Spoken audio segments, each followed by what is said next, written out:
수학은 자연의 비밀을 알아내는 학문입니다. 바람직한 수학 공부는 자연의 비밀을 알아내는 일련의 연습 과정입니다. 자연의 관찰을 통해 생명체가 가지고 있는 다양한 기능을 인위적으로 모방하여 사용하는 기술은 수학에서 비롯되었습니다. 자연은 최고의 스승입니다. 무려 38억 년 동안 진화를 거듭해 살아온 생명체들은 생존과 관련하여 엄청난 능력들을 가지고 있습니다. 이런 능력들은 사람들에게 지적 영감의 원천이 되었습니다. 자연이 어떻게 작동하는지 이해하여 이것을 모방할 수 있다면 최고의 기술을 만들 수 있습니다. 이렇게 생명체가 가진 기능과 메커니즘 등을 모방하여 과학기술과 접목시키는 것을 생체 모방 기술이라고 부릅니다. 생체 모방 기술은 생명체가 가진 최적의 기능을 현대 과학으로 재해석하는 기술이라 말할 수 있습니다. 자연과 더불어 살아가는 생명체에서 찾은 자연 친화적 기술이기 때문에 생체 모방 기술을 청색 기술이라고 부르기도 합니다. 생명체의 외형이나 구조, 작동 원리 등을 모방해서 공학적으로 응용하는 기술을 생체 모방 공학이라고 합니다. 생명체가 아닌 무생물체에서도 유용한 기술을 찾을 수 있기 때문에 무생물체로부터 배우자는 점에서 보면 자연모사 기술이라고 말할 수도 있습니다. 오래전부터 사람들은 자연의 모습을 모방하고 응용하여 과학 기술을 발전시켰습니다. 처음에는 자연 그대로의 형태를 이용했습니다. 예를 들어 동물의 날카로운 이빨이나 뼈를 이용해서 칼이나 창을 만들었고 더욱 견고한 도구를 만들기 위해서 돌을 쪼개거나 갈아서 사용했습니다. 이렇게 자연의 형태를 있는 그대로 이용한 경우도 있었지만 자연 속에 숨어있는 원리를 활용한 경우도 많았습니다. 나무가 물에 뜨는 것을 보고 뗏목을 제작했고 누에고치에서 비단실을 뽑아서 옷을 만들어 입었습니다. 이처럼 인류는 자연의 모습이나 원리를 이용하며 발전해 나갔습니다. 수학은 발명의 학문이 아니라 발견, 관찰의 학문입니다. 자연의 비밀을 알아내면 사람들을 행복하게 해주는 기계, 기술 장치를 만들어낼 수 있습니다. 이것이 수학이 가진 위대한 힘입니다. 자연 속에 숨겨진 비밀을 제대로 찾아내지 못하더라도 자연의 삶과 죽음의 방식을 그대로 따라 살아가면 사람은 행복해질 수 있습니다. 사람들의 창의적인 삶과 자연의 생존 방식은 비슷합니다.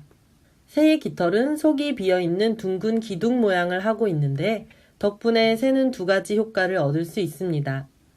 일단 속이 비어있기 때문에 깃털의 무게를 줄일 수 있습니다. 또한 빈 공간에 공기를 채워 열을 보관할 수도 있습니다. 덕분에 새의 몸에서 발산된 열이 기둥 안에 갇히게 되어 체온을 유지할 수가 있습니다. 새의 가슴과 등에 난 솜털은 피부와 깃털 사이에 하나의 공기층을 만들어서 몸이 차가워지는 것을 방지하는 역할을 합니다. 깃털의 유용성을 활용한 것이 오리털이나 거위털이 들어간 외투나 이불입니다. 이것들은 가볍고 보온 효과도 뛰어납니다. 화가로 잘 알려진 레오나르도 다빈치는 새가 날아다니는 모습을 주의 깊게 관찰했습니다. 하늘을 날기 위해서는 날개가 필요하다는 것을 깨달은 다빈치는 새의 모습을 본떠 비행기의 설계도를 그렸습니다. 비록 그가 설계한 비행기는 실제로 제작되지는 못했지만 자연에서 영감을 얻어 사람의 꿈을 실현하려 했던 그의 자세는 높이 평가할 수 있습니다. 결과적으로 오늘날의 비행기를 보면 새의 모습이 그대로 들어가 있습니다. 화살에도 새의 모습이 들어 있습니다.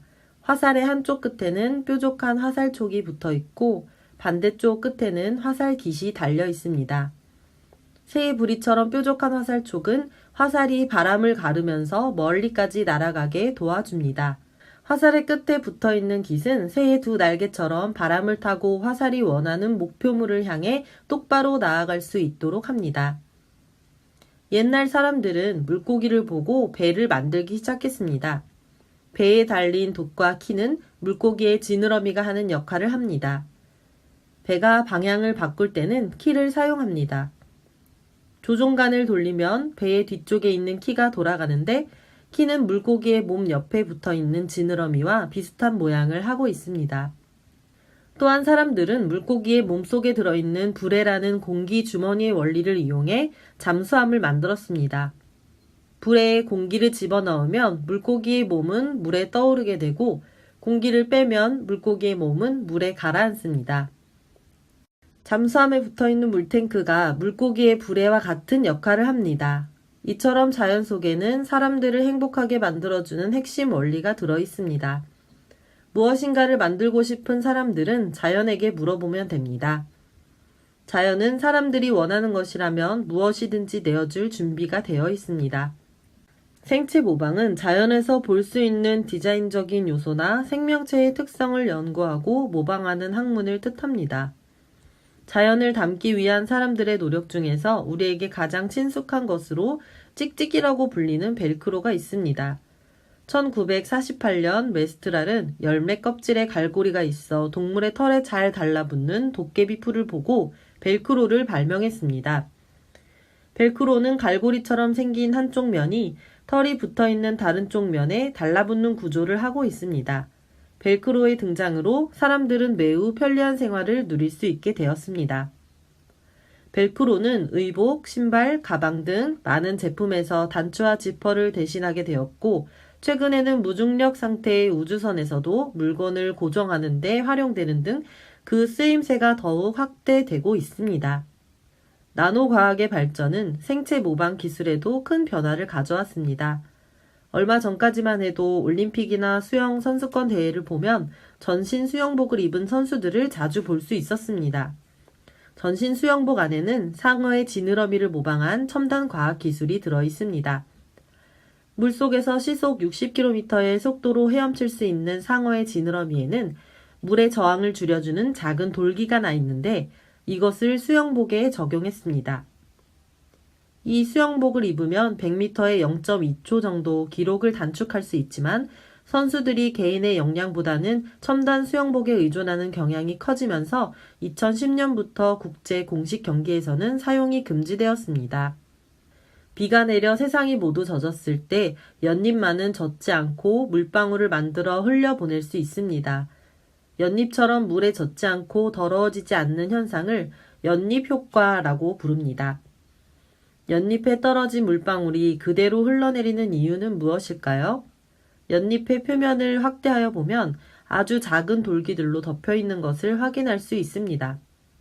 무수히 많은 작은 돌기들은 연잎이 물과 닿는 단면을 아주 작아지게 만듭니다.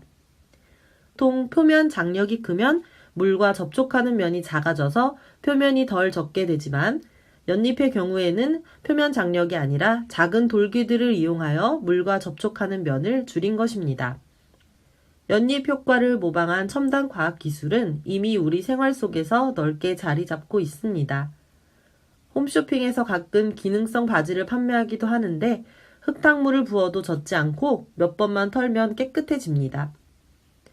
물에 젖지 않으면서 잘 더러워지지 않는 옷을 만드는 데 사용되는 섬유의 비밀은 표면에 아주 작은 보풀하기를 붙이는 것에 있습니다. 연잎 효과를 이용한 페인트는 비를 맞거나 물을 뿌리는 것만으로도 먼지를 깨끗하게 제거할 수 있습니다. 독일의 한 회사는 세라믹 변기 표면을 연잎 효과로 코팅하는 기술을 개발하여 항상 깨끗하게 유지되고 물이 잘 흐르는 변기를 만드는 데 성공했습니다. 자연은 암과 수 두 가지의 조화로 작동된다는 것에 대하여 반론을 제기하는 사람은 없습니다. 남성이 여성에게 이끌리고 여성이 남성을 그리워하는 것은 너무나 당연한 자연의 이치입니다. 자연이 아름다운 것은 이런 이성의 조화 때문일지도 모릅니다. 이런 자연의 이치를 상품화하여 성공한 사례로 페로몬 향수를 꼽을 수 있습니다. 페로몬은 원래 동물들이 정보를 주고받을 때 분비하는 물질입니다. 먹이가 있는 곳에 개미들이 순식간에 모여드는 것은 페로몬 때문입니다. 발정기에 있는 동물은 이성을 유혹하기 위해서 페로몬을 분비하기도 합니다. 이런 이유 때문에 사람들은 페로몬을 사랑의 묘약으로 생각합니다.